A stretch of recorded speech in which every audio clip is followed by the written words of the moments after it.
Eastleigh community. So kwa hivyo fellowship kama haina item ya sharing, participation na hakuna community, then hakuna fellowship. Now you have reached home. Thank you very much. Now this is what I wanted. Actually, amesema most of it, but I'll still reframe it now. When the year started, tulikuwa na homecoming Sabbath, something kind of sindio, of which Elder Kefa stood and gave the history of this church, isn't it? Alisema mali wametoka and how we came to grow, isn't it? Now, when this church was growing, mtu kama a visitor, isn't it? But when he arrived here, he felt, now the first one that you feel is community. You feel a calling. And what is community? What makes up a community? Involvement. Everybody, kila mtu anachangia to build a community. A community cannot be built by, a lot of young people are leaving the church and wanakuwa free elements. Free elements meaning that they are not defined where they are. They don't, okay, they recognize themselves as Christians, but only in that name, Christians. Other than the second one, enye Cornelius amesema, Cornelius hebu nikumbushe amesema gani ya pili that comes next? Sharing. Now, wakati nilianza niliuliza, how do you initiate, have you ever initiated a conversation with a what? With a friend. Sindio?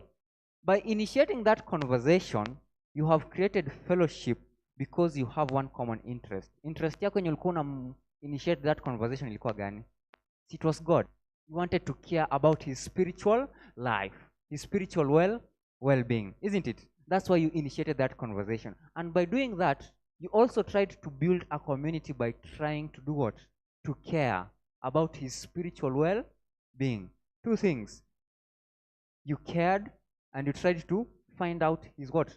His well-being. You wanted to be curious. You wanted. Now, by doing so, do you know that you have planted a seed of curiosity that that person will be, na mbona huyu mtu aliniulizia? Do you know that? Sharing. Back to sharing. We share each other's burdens. How do we share each other's burdens? By praying for one another. Sindio? For parents that wake up at 3 a.m.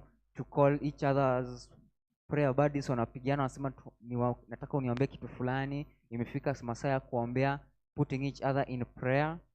Isn't that not sharing each other's burdens? Isn't that not it? And sometimes I usually say this, it is because sometimes of your prayer, that friend that you're praying for, that friend is saved or is helped from that situation in which yuko. Sindio? Maombi yako ndio inamuokoa. Maombi yako ndio inamsaidia nini? Inamsaidia. And all that is why, because of sharing our what? Our burdens. Now, something about those two that come in tandem together is that one cannot go without the other. Sharing cannot go without what? Community. Do you know that? You cannot share something when you don't feel the sense of what? Of community.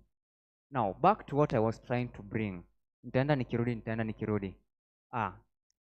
Young people are going out of the church because they are not feeling that sense of what? Of community. The work of a church is to try and bring that community, that when somebody comes, but then no wonder, we have churches all over, but all of the churches in nimeenda tunakaribisha wageni. Sindio? We identify them, that means that we recognize them, and that means that we value them. When you recognize somebody, doesn't that mean that unamvalue? In a conversation when you are talking to somebody, alafu rafiki yako akaongea lakini hakusikika, alafu useme hebu rudie kitu umesema. To you, mbona umesema hivyo? Mbona umesema hivyo? Hebu rudie kitu umesema. It is because you value his or her what? Opinion. Sindio?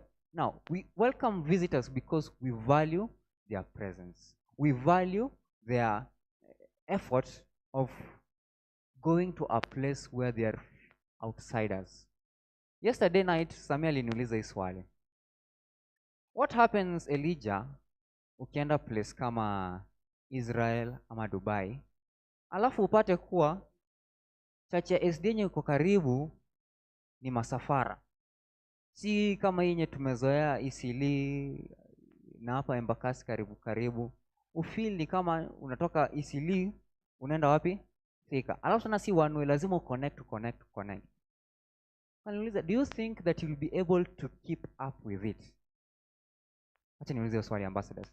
Do you think that you'll be able each and every Sabbath morning unaamka na unaenda hiyo safari kwenda na kurudi? Utaweza kusustain? Yes or no? Hauwezi jua, umesema huwezi jua. And it's true, hauwezi jua. Because that's even how I told Samin. You will never know, because there are two things that will push you to make that trip to and fro daily. And what is that? The first thing, when you feel a sense of what? Of community. When you go there, you feel, even if you're a visitor, you feel like you're a part of them because you're sharing one goal. Enye, nimepotea kidogo. Sister Grace amesema kuwa we have one goal, and what goal is that? Christ satisfied you in that fellowship that you're looking for. Do you think that you'll have the energy to wake up in the morning na unajua hiyo safari yote?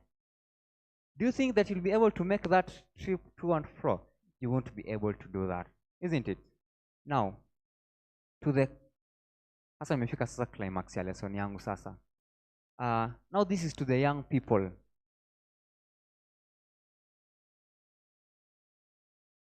We need to cultivate a spirit of unity. Sawa? We need to cultivate a spirit of what? Of unity. It is unity that attracts others. A community has unity. Does it not? It has. Ambassadors. Sisi kama ambassadors, we need to have what? Unity. If we have unity, do you know that for unity to be there must be cooperation? Do you know that?